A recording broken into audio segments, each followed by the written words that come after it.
Hi all, അസ്സാം വലൈക്കും, welcome back. ഇന്ന് നല്ലൊരു സാൻഡ്വിച്ചിൻ്റെ റെസിപ്പിയാണ്. നമ്മൾ ഇഫ്താറിന് സ്നാക്കായിട്ട് കഴിക്കാൻ പറ്റിയ നല്ലൊരു ക്രീമി ആയിട്ടുള്ളൊരു സാൻഡ്വിച്ചിൻ്റെ റെസിപ്പിയാണ് കേട്ടോ കാണിക്കുന്നത്. അതിൽ നിന്ന് നമുക്കൊരു പാനിലേക്ക് 1 ടീസ്പൂൺ അളവിൽ സൺഫ്ലവർ ഓയിൽ ഒഴിച്ചു കൊടുക്കുക.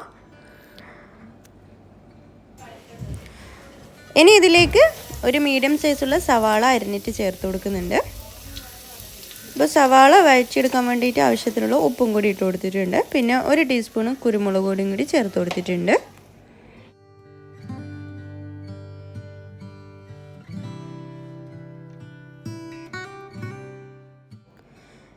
ഇനി ഇതിലേക്ക് ഒരു ക്യാപ്സിക്കം നീളത്തിൽ അരിഞ്ഞിട്ട് ചേർത്ത് കൊടുക്കുന്നുണ്ട്. നമ്മൾ ചേർത്ത് കൊടുത്ത വെജീസൊന്നും ഓവറായിട്ട് കുക്കാവേണ്ട ആവശ്യമൊന്നുമില്ല, ജസ്റ്റ് ഒന്ന് സോഫ്റ്റായി കിട്ടിയാൽ മതി. ഇനി ഇതിലേക്ക് ക്യാബേജ് ചേർത്ത് കൊടുക്കുന്നുണ്ട്.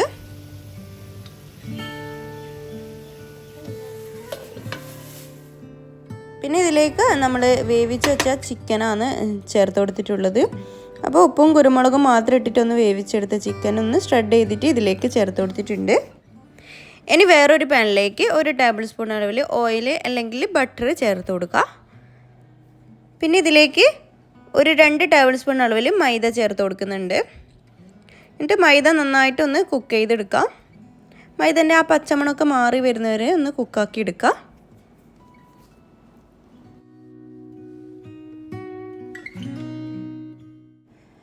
ഒരു ലോ ഫ്ലെയിമിൽ ഇട്ടിട്ട് ഒരു 2-3 മിനിറ്റ് ഇതുപോലെ കുക്ക് ചെയ്തെടുക്കാം. അതിനുശേഷം ഇതിലേക്ക് പാൽ ഒഴിച്ചു കൊടുക്കാം. ഞാനിവിടെ ഒരു 1/2 കപ്പ് അളവിൽ പാൽ ഒഴിച്ചു കൊടുത്തിട്ടുണ്ട്. എന്നിട്ട് ഇത് നന്നായിട്ടൊന്ന് മിക്സാക്കി എടുക്കുക. കട്ടകളൊന്നും ഇല്ലാണ്ട് മിക്സ് ചെയ്തെടുക്കുക.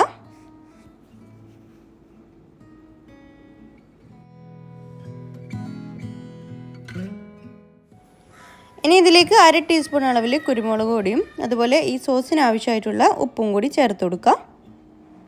അപ്പോൾ നിങ്ങളുടെ കയ്യിൽ ഒറിഗാനോ ഉണ്ടെങ്കിൽ അത് ചേർത്ത് കൊടുക്കുക. ഞാനിവിടെ ചില്ലി ഫ്ലേക്സും കൂടി ആഡ് ചെയ്ത് കൊടുത്തിട്ടുണ്ട്. എന്നിട്ട് ഇതൊന്ന് തിക്കായി വരുന്നവരെ ഒന്ന് ഇങ്ങനെ കുക്ക് ചെയ്തെടുക്കാം.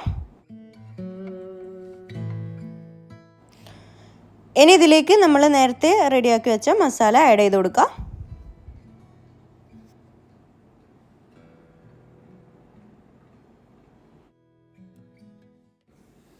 ഇനി ഇത് നന്നായിട്ടൊന്ന് മിക്സ് ചെയ്ത് വെക്കുക. അപ്പോൾ നമ്മളെ മസാല റെഡി ആയിട്ടുണ്ട്. ഇനി ബ്രെഡിൻ്റെ സൈഡൊക്കെ ഒന്ന് കട്ട് ചെയ്ത് മാറ്റി വെച്ചിട്ടുണ്ട്. ഇനിയിപ്പോൾ ബ്രെഡിൻ്റെ സൈഡിൽ ഒരു സൈഡിൽ മയോണൈസും അതുപോലെ ഒരു സൈഡിൽ കെച്ചപ്പും കൂടി ഞാൻ ആക്കി കൊടുക്കുന്നുണ്ട്. അപ്പോൾ ഇത് നിങ്ങൾക്ക് വേണമെങ്കിൽ മാത്രം ചെയ്താൽ മതി, ഇഷ്ടമല്ലെങ്കിൽ അത് സ്കിപ്പ് ചെയ്യാം.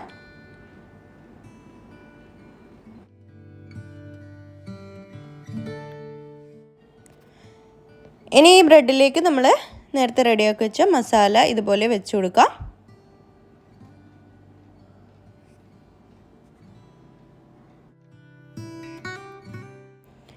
ഇനി ഈ ബ്രെഡ് ഒന്ന് ടോസ്റ്റ് ചെയ്തെടുക്കുക. ഞാനിപ്പോൾ സാൻഡ്വിച്ച് മേക്കറിലാണ് ടോസ്റ്റ് ചെയ്തെടുക്കുന്നത്. അപ്പോൾ നിങ്ങൾ പാനിൽ വേണമെങ്കിൽ ചെയ്തെടുക്കുക.